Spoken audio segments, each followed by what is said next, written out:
Well, Jason, thanks for taking the time to come on. It was really cool. Just to give people a quick catch up, I had made a video on the Star Wars customizable card game from Decipher, and you had commented on it, and you worked for Decipher at the time. So it's a pretty quick catch up, but you had a lot of cool insight that you posted. But I also thought it'd be cool to sit down and really get like a firsthand account of how everything went. Yeah, it's kind of amazing how much I can remember being now almost 30 years ago. I know it seems like when I was doing that video, I'm like, man, this is a blast from the past. This was like my teenage years summed up, and I haven't taken these things out of the closet since they were put in the closet. Yeah, this was basically my job right out of college. Like I had a little temp job for a few months in the town where I lived in, and then I got out here and got to Virginia and did that. So, well, let's start there. What exactly? Well, I guess like what was the job itself? And it just seems like such an abstract, like I understand how someone becomes an accountant. You know what I mean? Yeah, exactly. So my first Gen Con was 1993. And when I went there, first of all, Wizards of the Coast had a little 10 by 10 booth because it was about a month after Magic released. So they were nobody back then, but half the convention was in that booth like the whole time, first of all. That's what I remember most about that. But also there was Decipher. And they were showing off their Star Trek VCR game. I remember sitting and playing that for a little bit. So that was kind of cool. But then next year in 94 was when they were showing off the Star Trek CCG. And I spent basically the entire convention at their booth playing it, even occasionally running demos for other people once I learned how to play the game itself. I remember they had an actor there dressed up as a Klingon to play against you. So I remember that too. That was pretty cool. And then so that got me kind of in with them a little bit. I got to know some of the people there, like you mentioned, Tom Bromlick and Raleigh Tesh. They were the creators of the Star Trek game related to the Star Wars game. So I continued a conversation with Tom, like throughout the rest of that year. And like at that point, I was a junior in college. I was 94 was my between my junior and senior year that summer. So that next year, 94, 95, I stayed in touch with Tom. Then went to Gen Con in 95, and that was when they actually Star Trek had released in November, December, something like that. So that's when they were actually running tournaments and doing all sorts of different stuff and so on.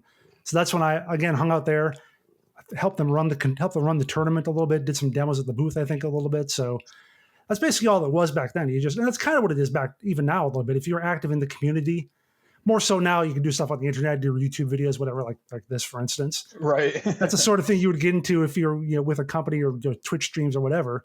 It's the same sort of thing. Like I just hung out with them when I could at the Gen Cons and so forth. And like I said, I kept up with Tom throughout the time. Tom at the time was, he, in addition to being a designer for Star Trek, he was also running the like question and answer stuff. Like people would email in questions and he'd have to answer them. Okay. So when he was looking to step away from that, I said, hey, I could do that. And they agreed. So there I was. Cool. And I got the job that way. So it's kind of that classic story of like, be a fan first. Exactly. And yeah, exactly. So you said Magic came out in 93 and then Star Trek was 95, you said? Or 94, like late 94. Like I remember actually buying some cards, I think when I went home for Thanksgiving in 94. So it was like November. That was the first cards I bought. I guess my experience in this world is kind of limited because Star Wars, well, I guess Young Jedi after that, but that was like a flash in the pan compared to like Star Wars and Magic. Was Magic and Star Trek and then going into the Star Wars game, were they like the first of their kind? Yeah, funny. So I'll mention this later on because the only thing I ever wanted to correct you on your video is how you pronounced scry. Oh, I've gotten so many comments on that, and I'm like, I'm so sorry. I've only ever seen it written. Well, the thing is, I worked for Scry after leaving Decipher, especially into it, and we actually did a book on every collectible card game. We did 2 of them actually. Okay. So Magic was the first. Star Trek was, and then that was the only one that came out in 93. Star Trek was at the end of 94, and I have to look at the book now. It was like 6 or 7 CCGs came out then. Like Spellfire was one of them, the TSR one. A few others I'm blanking on at the moment. So that was like the 7th or 8th CCG or something like that. Okay. And then 95 was the year everything came out. Like 40 CCGs came out that year, including Star Wars toward the end. Okay, that makes sense because I remember the game. I mean, I was like 13 when I found it, maybe. I remember it being ultra complicated to learn how to play. And then someone tried to teach me Magic like when I was like a year into the Star Wars game, and it just like I remember playing a few games, but it never like clicked. So I was just wondering if these like more complicated card games was a thing leading up toward, if it was kind of paving the way. And it seems like the answer is a little bit of both. Well, that's the reason why they had a guy designed to just whose job was to just answer the rules. Right. And then one guy for Star Trek, and then the guy came on to do Star Wars. So yeah, that's right. it was a little bit of both in the sense that some games did lean into that a lot more, other games not so much. And especially once you got to the time of Pokemon and Yu-Gi-Oh! And that sort of thing, that and Young Jedi, that's when it became really a lot more simple for the most part. Yeah, Young Jedi was like you read the rule book and you're playing 15 minutes later. Basically, and that's the idea. You look at the same thing in video games. How a lot of video games were like these super complex, crunchy things, and now you have Animal Crossing or whatever. Something that you can just get into and right. Yeah. It's not people who love, like, say, the Star Wars customizable card game loved it because it was difficult. Like I remember once I figured it out and I could sit down and play again with someone else who knew it. It was like I felt like I was part of something kind of exclusive. Like that sense of pride and accomplishment, as Electronic Arts would say. Right. Yeah. You earned it. Exactly. Yeah. So your first role with Decipher was answering the other confused people trying to play the game. Exactly. Well, that was the thing. I've always been a rules guy. Like I've actually written rule books for later CCGs I worked on. So that's always been my thing, a bit more of that sort of thing. So yeah, I answered getting into the minutia of it. Yeah. Well, I'm a pedant that way. This is not how you play the game. It's like this, idiot. Try to be a little nicer than that in customer service, which I'd never done before. So that was just, they plop me down, give me the emails, and let me answer them. Okay, sure. I'll be nice. I got a little testy occasionally when it was like, this is right there on page 8 of the rule book. Can't you freaking read or something? But I guess that is part of it too, where some of it is complicated, but also some of it is like how many people just wanted to be spoon fed. Like I don't want to exactly. Like you said, you want to sit down and 15 minutes later you're playing, and Star Trek and even to some extent Star Wars weren't like that. I feel like Wars was a simpler game at first, at least until you got into like the compendium with the 100-page rule book or whatever. Yeah. Okay. Star Trek definitely had its complexities and had a lot of things that were just not intuitive, but they learned a little bit at least from that when they applied that to Star Wars to make it a little better, at least in the beginning, until you add the expansions that have new rules every time, and they all just go on top of each other. Yeah, I did want to ask about that too, because the Star Trek game I was really only aware of researching for the video that I made on the Star Wars game, and it seemed like they were very similar rule set, but you just kind of cleared it up where they learned a lot of what not to do with Star Trek, so when they went into Star Wars, they could streamline it a little bit. And then even did better when they got to like Lord of the Rings, which was, again, not as simple as Young Jedi, but also not as complex as like Star Wars and Trek were. Okay, it sounds like it's probably like the sweet spot they finally hit. Yeah, I think it was a really sweet spot. I think if I had to pick, I'd say it was probably their best CCG of all the ones they made. Oh, cool. Lord of the Rings. So after you started, well, you kind of started unofficially teaching people the game. Then you were officially in answering the questions. What was your next role? What was your next involvement with the game? So everyone did a little of everything back then. Like we had about, if I remember correctly, they hired 3 of us on the same day. I think we were the 25th, 26th, and 27th employees of Decipher, something like that. Oh, wow. Tiny company. By the time I left 2 years later, we were up around 80. Okay. So in the early days, it was a lot more. Yeah, I did all the questions and so forth and that sort of thing. Handled the frequently asked questions list, so all the rule stuff.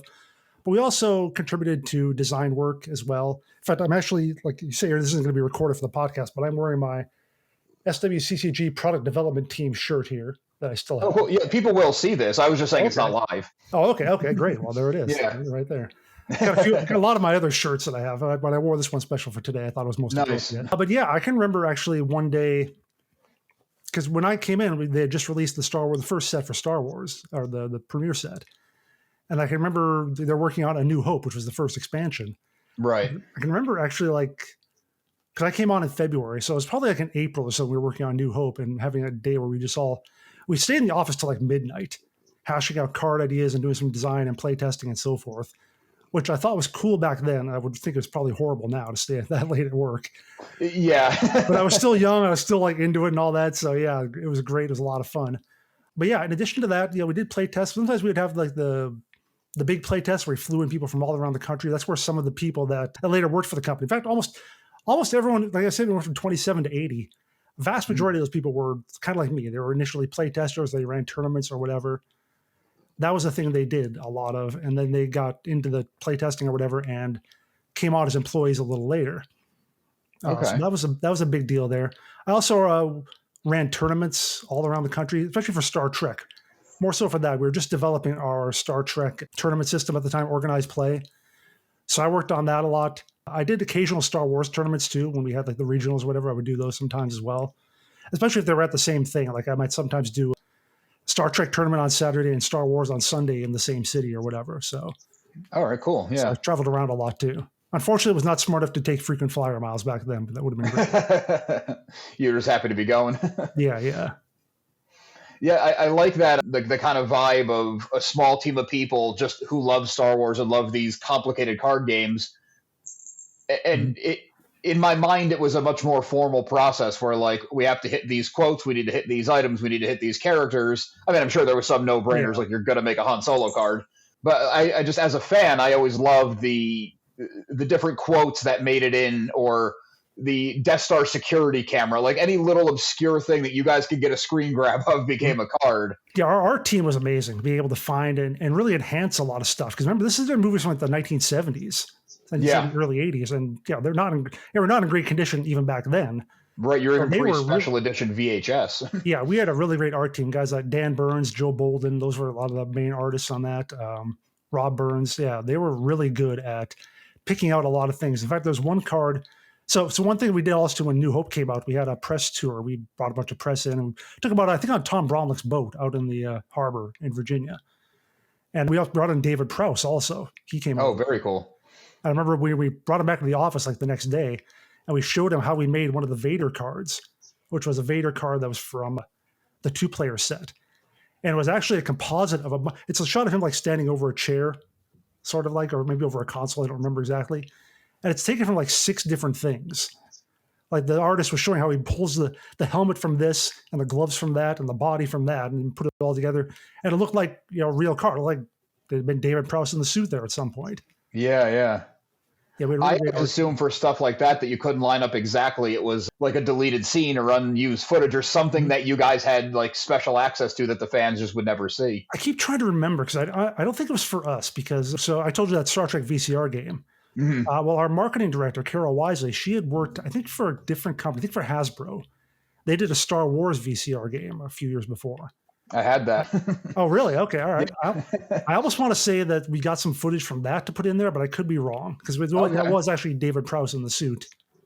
On that's cool. That's really cool because it's just anything, especially when it was just the 3 movies. Mm-hmm. Yeah, even a different angle of the same character, like you said, they're standing behind a chair or a console.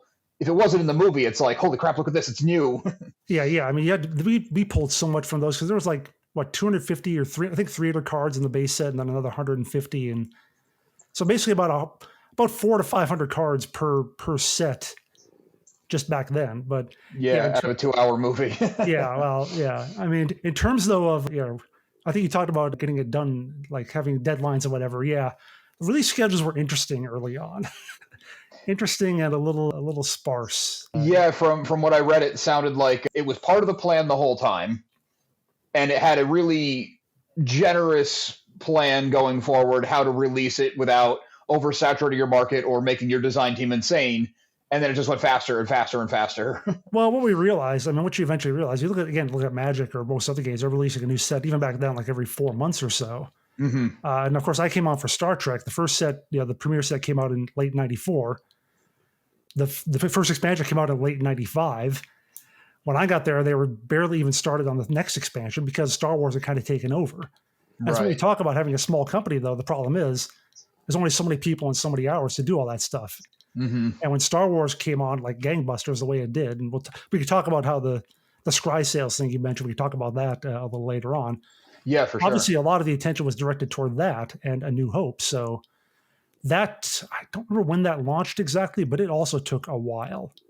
And I can remember the motto of Decipher was the art of great games, and some fans called it the art of late games. So as a consumer, I was probably on that side. And now that I'm older and have been in the workforce and, made things and now talking to you, it's like, we might have felt it was late as the consumer, but the people making it were like, we're trying our best. We're doing 14-hour days here. Admittedly, I feel like there was a little bit of, like you asked about, and I mentioned this too, like how, Warren would sit in on design meetings. And I feel like sometimes he might have been a little too nitpicky about this thing or that thing. So I think that added to it a little bit.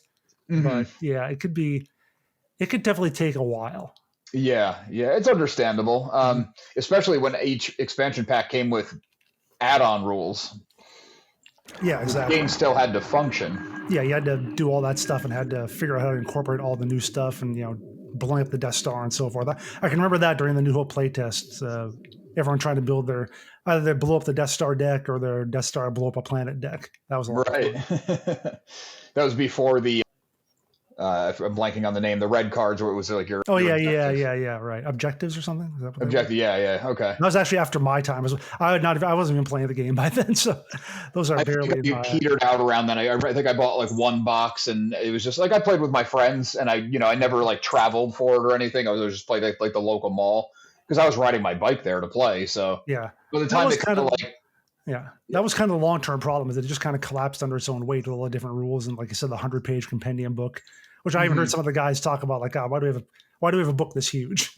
Right, yeah. But at what point you can't just like make it a new game then, because you're going to lose all the people who are currently playing. Well, you do. You make Young Jedi. That's it's true, yeah. Or you lose the license, and then Wizards of the Coast makes their own. So there you go. Yeah. Yep.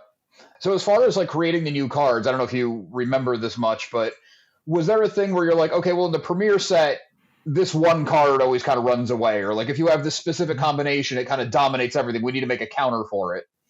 Yeah, there's always stuff like that in any CCG. One of the more controversial things we did. So if you remember back then, the main characters, your Luke's, Vader's, whatever, and so forth, obviously very powerful, but they also had like the small destiny number, which is like the die roll, the number in the corner. They're always like a 1 or something. Yeah. Generally, the general rule was the more useful the card, the lower its destiny number. So it was kind of supposed to be a bit of a counterbalance. Right. Let's just say we weren't really great at designing counterbalancing games. Everyone's packed their deck with Luke's and Vader's and whatever. Mm-hmm. So one of the things we did, I think maybe around the Cloud City expansion, maybe Dagobah, I don't remember. We did a thing where, if I remember correctly, the card was you flip over your top 3 cards. Each player looks at their destiny numbers. The one with a lower total loses that much force or something like that. So I flip over, Luke, Obi-Wan, and Han, and they're all 1s. You flip over Stormtrooper number 6 3 times, and he's got like a 5 or whatever. So you win 15-3, and I lose 12 force. Right. Which is a sort of counter they made, but people didn't like that. Now you're too strong. You're making the main characters weak in a way. So that was that's true. Yeah, you pull the hero trinity and you lose massively to a mouse droid. Yeah. So that was a part of it. But another thing we had was like Sense and Alter were kind of our counter spells in that game. Like Sense, I'll forget how it is. Sense countered an interrupt, Alter countered an effect, but then they also countered each other. So that was another thing you'd have in decks. You have people playing like 20 of each or something like that. So we made a card that said, what was it? Every time you could play it as an effect, it was immune to Alter, so it couldn't be destroyed with that. Every time they played one of those, it would go there, and then you can make them lose force from it. I don't remember what it was, but it was a specific Sense Alter kind of counteract card. So we did try to do balance like that because Decipher didn't want to do the magic card. They didn't want to ban cards. They didn't want to have deck limits. That was the more like elegant way they wanted to do things. Warren was definitely a very artistic kind of guy and liked to have that kind of elegance in his games and to separate them from how Magic worked. So yeah, that was the way they chose to go instead. A deck limit being like you can only have 5 interruptions. Yeah, 4 a card, 5 a card, right. The only limit we had was that it still had to be 60 cards because your deck was still your life force, so you couldn't. Well, yeah, of course. Yeah, you can't have one guy with a 300 card deck and one guy with 50. Yeah. Which reminds me now of, again, a bit of a tangent here, but one guy who used to, the deck sleeves, the plastic ones or the hard ones you put them in. Yep. One guy used to put his decks in entirely the hard sleeves. So his deck was like this. It's like a book he's carrying around. Yeah. Half tall. So, yeah. Yeah, I remember the tournaments I played in, we could only use the soft plastic and they had to be clear on both sides because a lot of people were printing cards.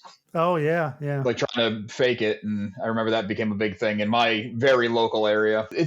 It's interesting to hear the animals are all over me when I see them. Yeah. Good dog. It's interesting hearing about the process of trying to balance the game because, I mean, I'm looking back years, of course, we all are. Mm-hmm. But I remember it being difficult to play, but I don't ever remember it being, I guess it would be called like the meta now where, if this guy puts 30 of this one card in the deck, there's nothing you could do. He's got to counter for absolutely everything. And then he just uses his remaining pile. But it sounds like that very much was the case. And I'm sure it cropped up like whatever balance you made to counter the first thing, but in the next expansion, you'd have to counter the one that you create. It's like introducing an invasive species every time.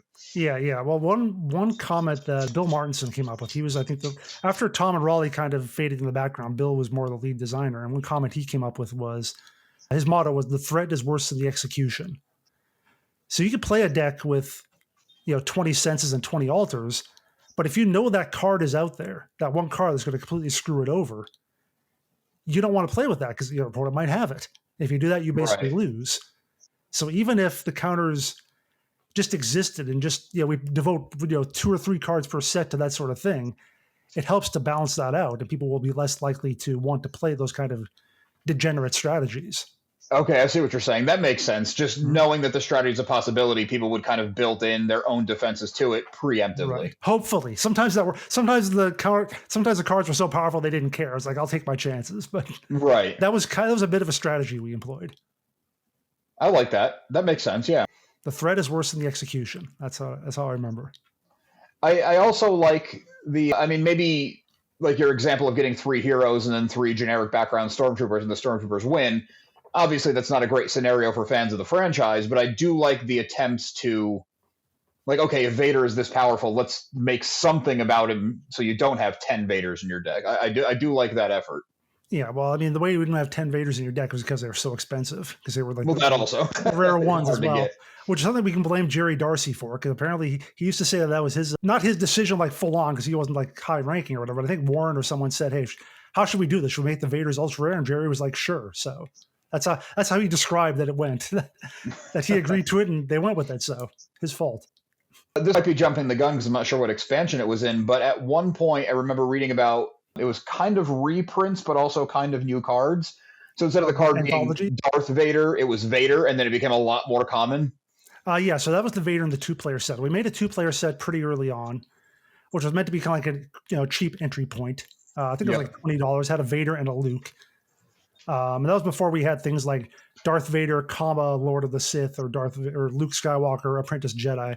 Back when you only had before that idea really existed, sort of just the CCGs in general. Now it's pretty much everywhere. But yeah, they had the Vader and the Luke, which were honestly really terrible. Like, they were really weak. Later on, again, I say Lord of the Rings kind of figured that out, and that you would have like an Aragorn card that was in the base set, is in like the base starter deck. Then you'd have another Aragorn that's like a rare. He does things a little differently. Like the one Aragorn in the base set might be +1 to fighting or whatever. And the other one might be, has better leadership skills, however that works in Lord of the Rings. So they're kind of equivalent, but they give you different strategies. So you can always get that Aragorn. Okay. You can get that in a starter deck. But then if you want the cool strategy, you find the rare Aragorn to do that. But we didn't have that really so much thought of back in those days. The Luke and Vader you got in the 2-player sets were just bad.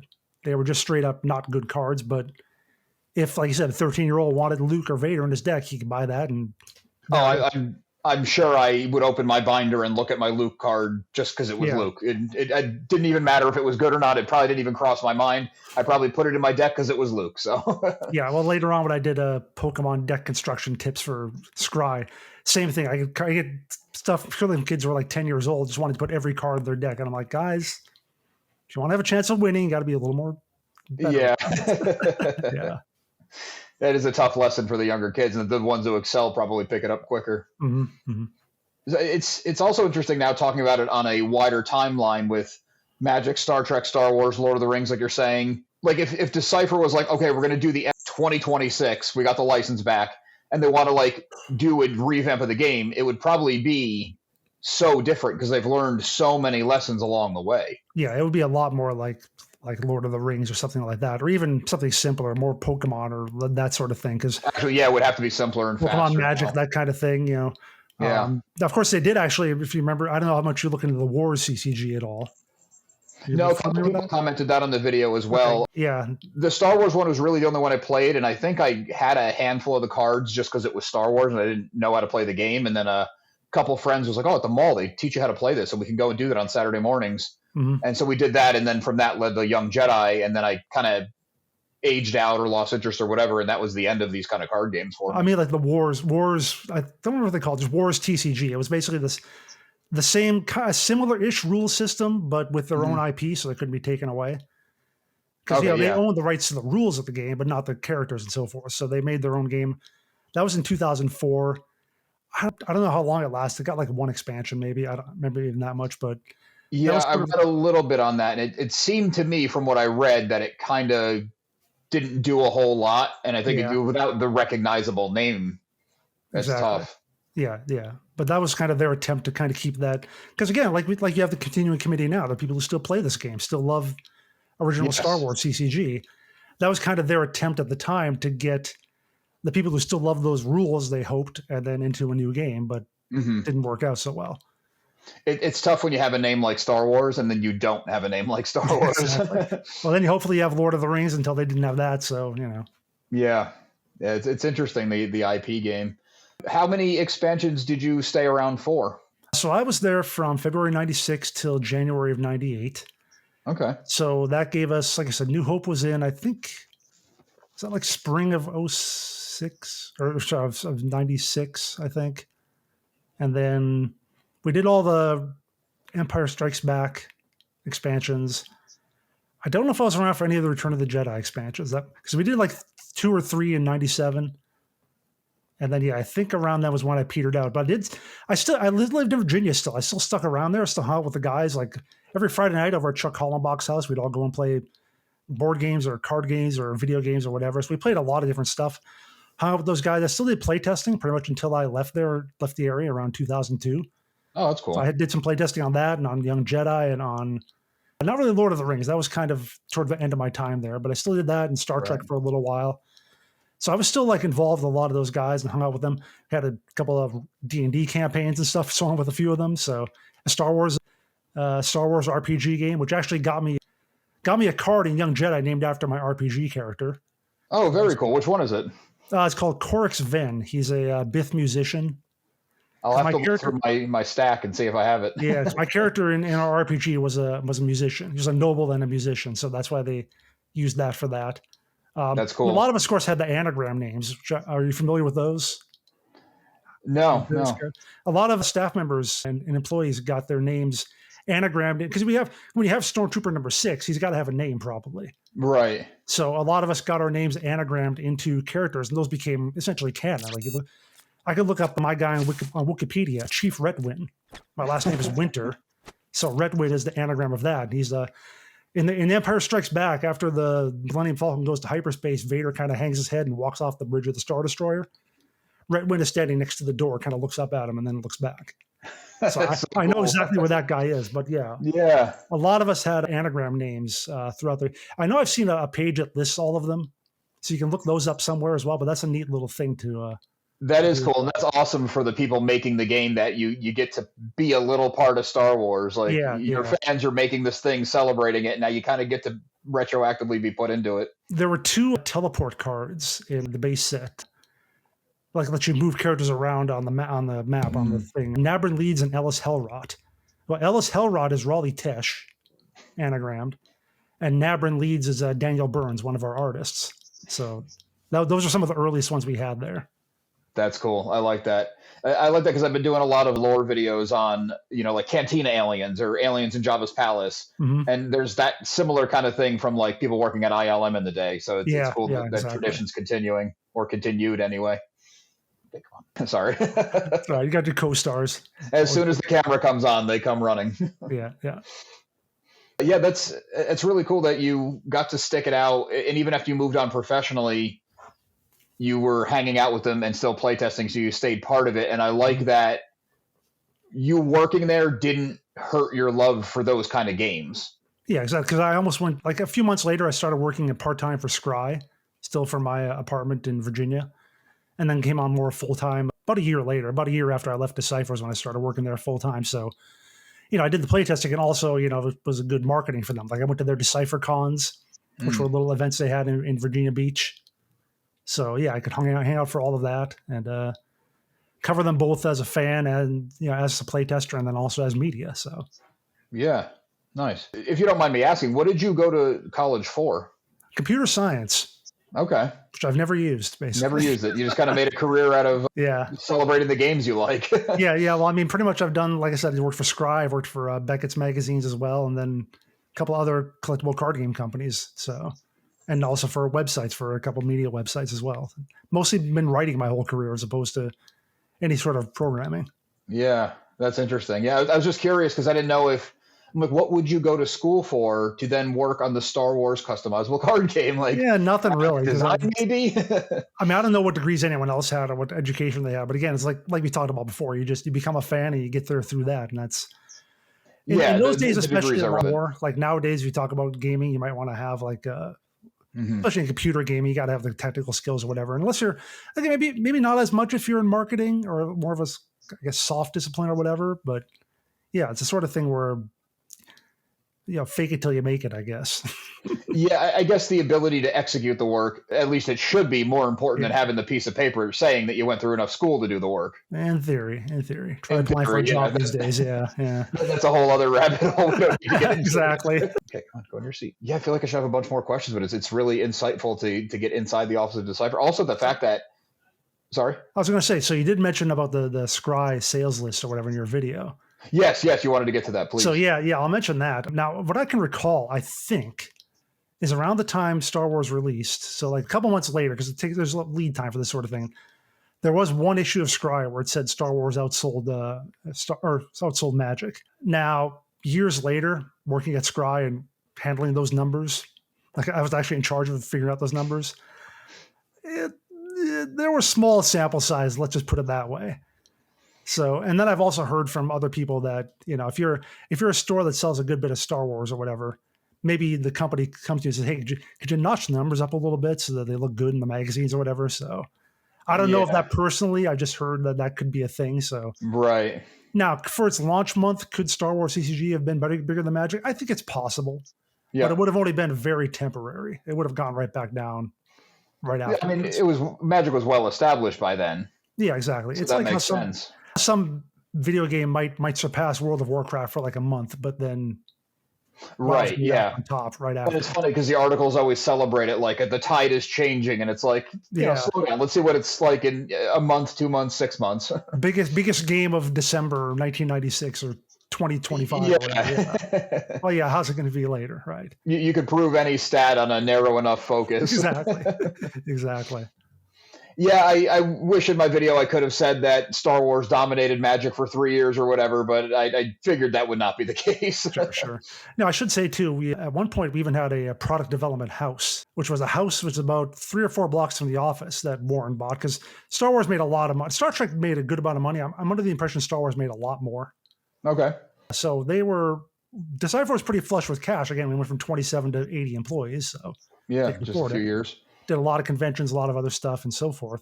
And I bought a house, which was just the product development house. That was where they did all the design work. And we'd have it was like a 3-story townhouse in Virginia Beach, or in Norfolk rather. So yeah, we'd go there, and that's where they had like projectors set up so they could show the cards that were in development and so on and so forth. But yeah, that was cool. That was an interesting thing to have. We'd go over there for lunch sometimes and play random games in one of the rooms. I remember we had a Formula Day tournament going on at one point. We made it like a circuit, like the actual IndyCar circuits or whatever, F1. We'd keep scores every week who came out on top. But yeah, that's cool. Not to bring it down mood wise, but when Star Wars is going that good and the company's buying things like houses and big convention hall, quadrupling the prices of. Sorry. Yeah, I was gonna say huge booths at conventions and whatnot. Yeah, that's where a lot. Yeah, all the money going out. Was it always looming over your head that at any time Lucasfilm could be like, "We're done"? I don't know. I mean, as long as we're making the money, they're getting their 15% cut or whatever. They're happy with it. So yeah, that's probably a large part of it. And a big issue Decipher had was around 2001, I think. Their chief financial officer, I don't remember what. He was embezzling money the whole time, and eventually he got nailed for that. I remember writing. I wrote a little bit for ICV2 in late 2000s, 2008, 09. That came to trial, and he got sentenced. Yeah. But that had a pretty big effect, I understand, on Decipher's financial situation in the early 2000s, which might have led in part to them losing the license and not being able to support it at that point. And yeah, I don't know exactly all the particulars there, but yeah, there were the good times and there were the lean times. Fortunately, I was there during the good times. Yeah, sounds like it. I've only heard secondhand what all the bad times were. So Okay, yeah. I try not to focus too much on the negative with stuff like this, especially like for me, it's like a big nostalgia thing. Like I'd rather just remember the game Yeah. being awesome. But it just sucks to hear like the small company, they're making something people love, they're having a good time doing it. Like it seems like it's a win across the board, and this one guy's got to go and screw it up for everybody. Like it's Yeah. always the case, but it's always so I mean, frustrating. I don't think it was entirely him. I think it's a lot of what you talk about, where it was like, the game got really complex and really convoluted.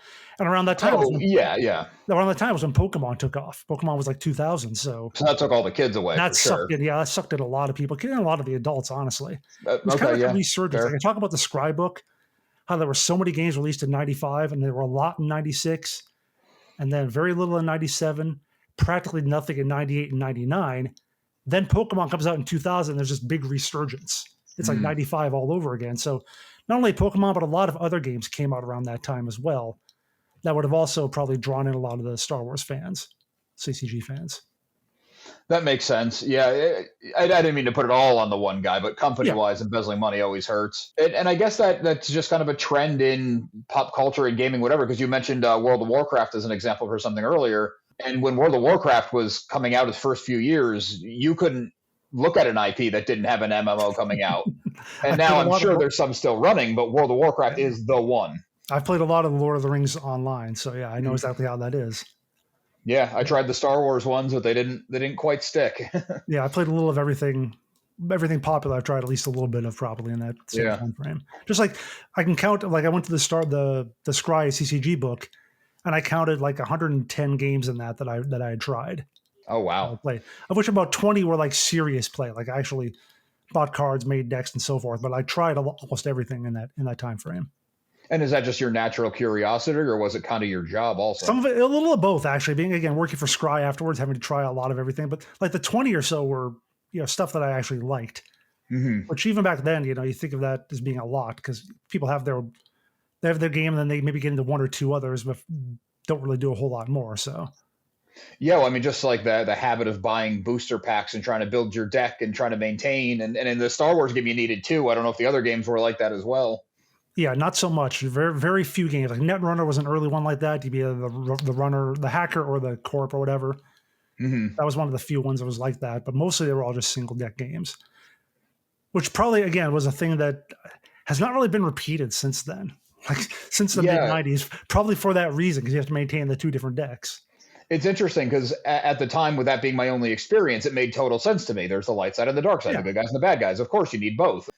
But thinking back on it, especially then, I was like delivering newspapers on my bike. I was making like no money. You're gonna buy a booster pack. It's like you hope you get a card you can use for each one, but and that was when booster packs were like $2.50 or $3. Now they're what, like $5 or something like that. yeah, I can't even You don't imagine know. how Yeah, we expensive don't this know stuff is anymore. now. Yeah, it's funny. It's interesting because I when I was making the video, I went through my collection that had just been in a box for decades, and I had bought an entire box of boosters of the Death Star too. And as soon as I found that flimsy cardboard box, I was like, I probably saved up for 3 months to buy this. God, I Opened know. them all within 15 minutes. I know. I know. Speaking of, now that I think about it, I still have a lot of my boxes. I threw away a lot of the common cards. I still have a lot of the rare cards and whatever that I kept around.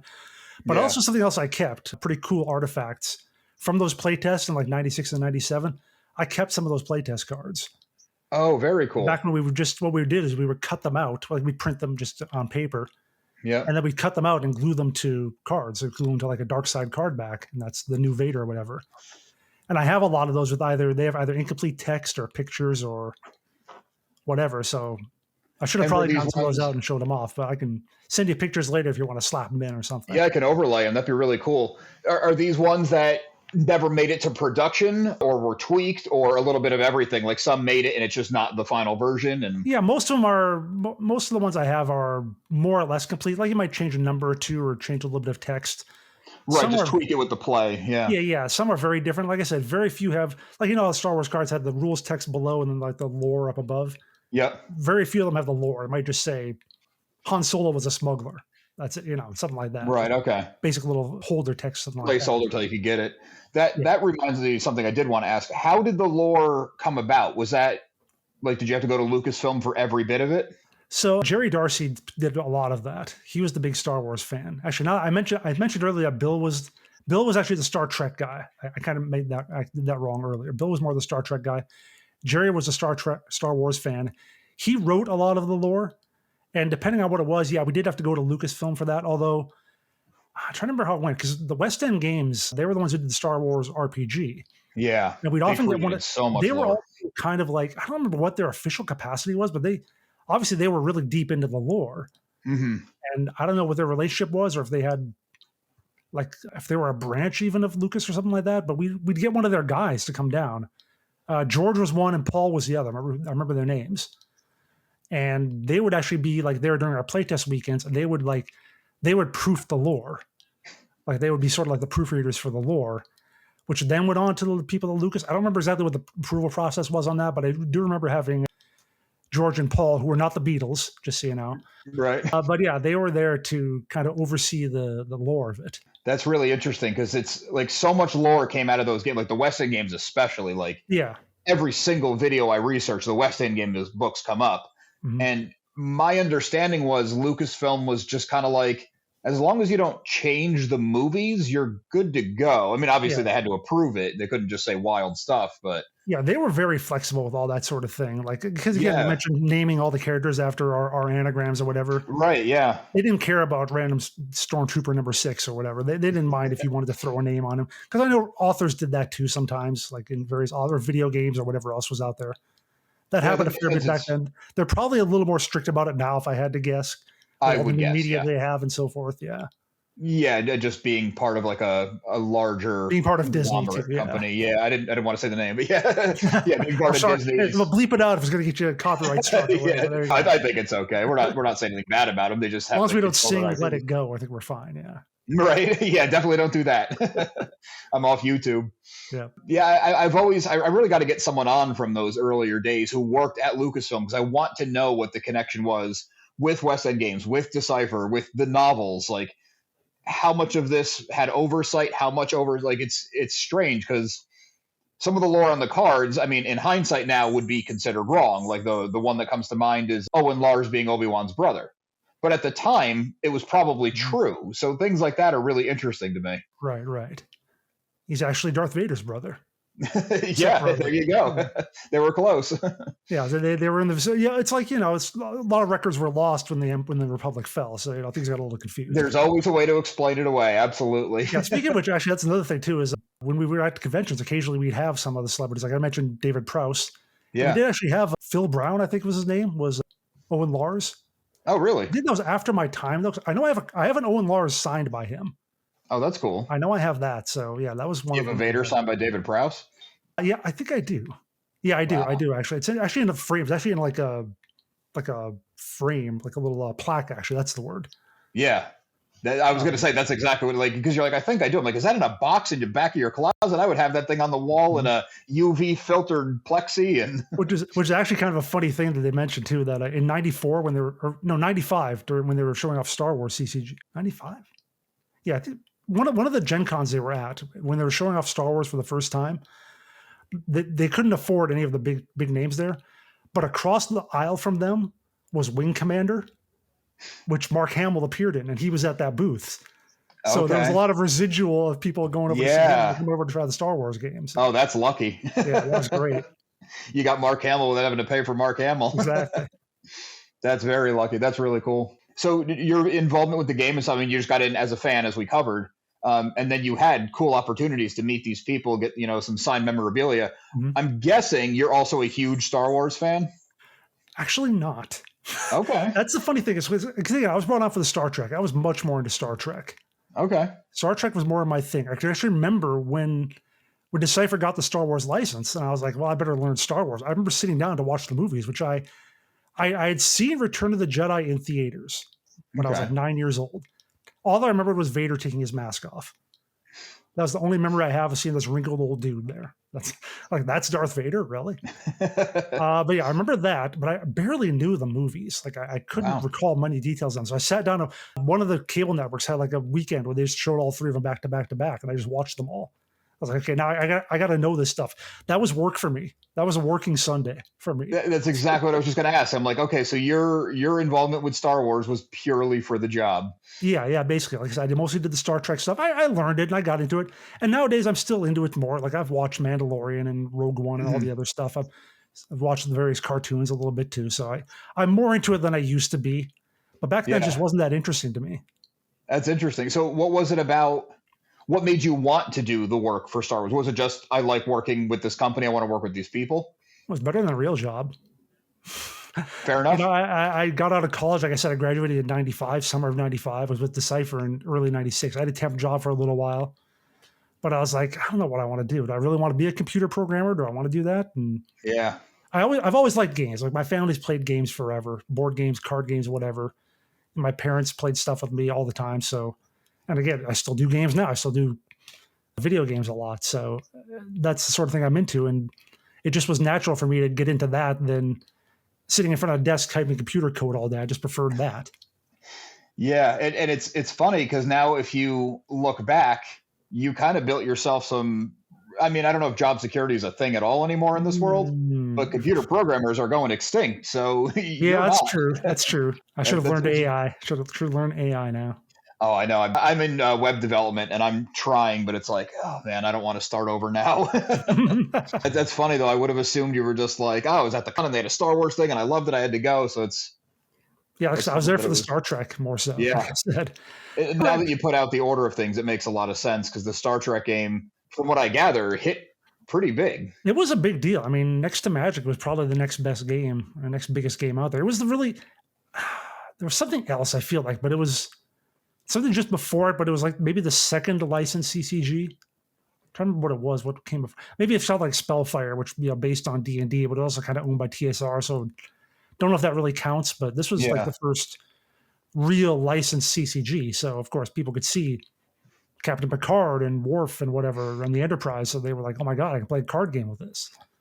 That's amazing. And Star Trek was never as merch heavy as Star Wars. So the fans probably really loved having something that they could collect and flock to or something else. Well, it helped too that Star Trek was still in active production at the time. Oh, that's a good point too. Yeah. I remember at the Gen Con 94, they had a TV there and they were showing the promo for the Star Trek Generations because the series had just ended and Generations was due in like November or something. That promo was the trailer was playing like on loop for. Right, I remember so there was no IP downtime. Exactly. So I was listening to it the whole time I was there. So like 100 times I heard that trailer. When you put it in those terms, it's kind of weird that the Star Wars game outdid the Star Trek game because Star Wars at that time, that was like the dark times for fans. There was 3 movies and that was all there ever would be. Yeah, well, I think Special Edition was announced at least by that point, so we knew that was coming. Okay. I think that was announced in like 94 because it came out in 96, I believe. Yeah, 96, 97, I think, something like that. Yeah, the Special Edition movies came out. And then, of course, going into that, and the prequels were kind of, I don't remember when they were officially announced, which, by the way, I can remember that.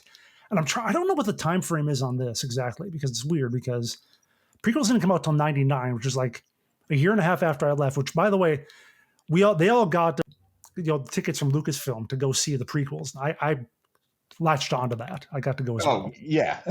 Yeah, we had like one of those a fancy theater with like really nice couches and whatever. It was like almost like a dinner theater, but it showed the movie. Cool. And we had like 30 people there, 30 employees, and me as well, and some families and whatnot. So they kind of just rented the theater out and let the people go, and basically, yeah. That's awesome. I forgot where I was going. I got off on that now, and I forgot where I was beforehand. You were trying to figure out the timeline. Maybe it was like of another card release. Right, the timeline. So that came out in like May of 99. I left in January of 98. But I'm trying to remember because in the office, we got the trailer for Phantom Menace. And I remember that was the first time I saw it, and it wasn't out yet. We weren't supposed to be showing it off, but whatever. Because I remember that was the first time we saw Darth Maul put out the 2 blades on his lightsaber. Oh, it was in the trailer? We just geeked the hell out over that. Yeah. We were like, oh my God, what is that? Yeah. That was a huge moment. Awesome. I remember seeing that on a computer in the Decipher office. So. Yeah, I mean, I guess you weren't with the company anymore, but if just from talking to your buddies, do you know if there was any conversations of, because I know some prequel cards came out for SWCCG, not Young Jedi. Mm-hmm. How were they planning on gelling those things with like, here's Anakin, but you also have a Darth Vader card? I don't know. I don't know what the rules were. You'd have to look in one of the rule sheets. It's about yay long, probably. I figured it's easier asking you just like your first job. I wish. Yeah, that was definitely after my time. That was. I knew. I had to try. Nice try though. Yeah. I mean, I mean, we'll talk afterwards about other people you might be able to contact. So we'll get. Oh, very cool. Yeah, that'd be great. Yeah. Yeah. So what are you currently into? Anything like, I don't want you to say anything you can't say, like a secret project, but No, I've no NDA signed. I'm an open book now at this point, I guess. But yeah, like I said, I haven't. I think the last time I played a card game was probably about 2005. okay. My nephews actually got into. Actually, you know what? I can remember that actually now. So when I lived in Scry, when I was with Scry, I was in Wisconsin, about an hour and a half south of where my brother lived. My brother and his two sons, my nephews. And I'd go up there every now and then. We played various games and so on. I'd bring our board games, whatever. And at one point, my brother said, hey, I know you used to do this Star Wars game. Do you still have any cards for it? Can we try it out a little bit? I brought it up there, and then we tried. And I explained to him, too, the same things. Like, it's a little complex. They got a lot of crap going on. We'll try to see through it. And we played it once, and he was like, yeah, that's a bit much. Yeah. Did you remember? They had actually gotten into the Lord of the Rings card game a little bit, him and his sons. So they liked that decently. But going back to Star Wars from, like I said, you see the advances from Star Wars to Lord of the Rings. Going backwards is a really tough road to hoe. Especially backwards after years of not playing it. Yeah, exactly. Well, I mean, for them to have never played it, to be introduced to Lord of the Rings, now I'm going to introduce you to Star Wars. And right. A less refined version. You have to play essentially a worse playing game. Yeah, it is like MMOs, like trying to play World of Warcraft, but they're trying to play a modern game, and then we'll go back to original World of Warcraft, which I know is a thing people love, but yeah, that's World of Warcraft Classic is basically like people who still play the Star Wars Continuing Committee. It's right. It's not a thing for the mass market, but the small dedicated group who loved it back then still want to do it. So it's kind of the same thing. Yeah, that makes a lot of sense. Yeah. The Players Committee, from what I understand, at least took all the complicated rules, and I don't think they simplified it to like a young Jedi level, but I think they pared it down to a manageable, streamlined game. Yeah. Because a big deal back then, too, is you got to have that new hook for the new set. When you want to sell cards, you got to have the new thing. So, hey, you can blow up the Death Star in this one. You can have these objectives. You can do this other cool. They had to put in those new rules, or at least they thought they did. Maybe not, but who knows? But they always try to put in that new hook to get you in. And again, I've often compared collectible card games to MMORPGs. They do the same thing. Like here, there's flying mounts in this one, or there's housing in this one. So it's the same sort of thing. You have that big hook, and maybe they get a little too complex for their own britches sometimes, but that's just how it is. Yeah, I know for me personally, when the objectives came, I was just kind of like, I was, I had a handle on the game, and now it's a new thing, and it wasn't for me. But then a lot of comments I got on that video, people love the objectives, and that like brought them new interest. So I guess it's up to the individual. Yeah, exactly. But yeah, other than that, like I said, I don't really play collectible card games anymore. Into video games, into like I stream on Twitch, twitch.tv/Jason Winter. There you go, if you want that. Yeah, send that to me. I'll put the link in the description. Yeah, I've got my own YouTube channel, Fantasy Roots, so I do that sort of stuff too, history of fantasy, that sort of thing. So yeah, all sorts of cool stuff I do as well. Yeah, and are you still working for like a publication? I guess maybe not magazines at this point, but like websites. And I do write this. I worked for MMO Bomb. That's what it's called. There's a MMO free-to-play site. Also does other multiplayer games. I still write for them occasionally. They used to do podcasts. I did a lot of for that. Very cool. Yeah. Sounds like you found a way to have a very fun career. As I said, it's better than a real job. Yeah, absolutely. Well, Jason, I really appreciate you. I mean, one, just reaching out with the comment, because that was huge. There's like paragraphs of information and very nice on me mispronouncing. I'm going to do it again. Scry. I was going to say, I was going to do it again, even though you said it like 100 times. I just have it in my head wrong. And then to take the time to come on. This was really awesome. It's a cool trip down memory lane and a lot more insight. So I really appreciate it. I'll probably think of 20 other things I could tell you after we cut the camera. You got my Discord. We could always do it again. All right. Awesome. Yeah, take care. Cool things. All right.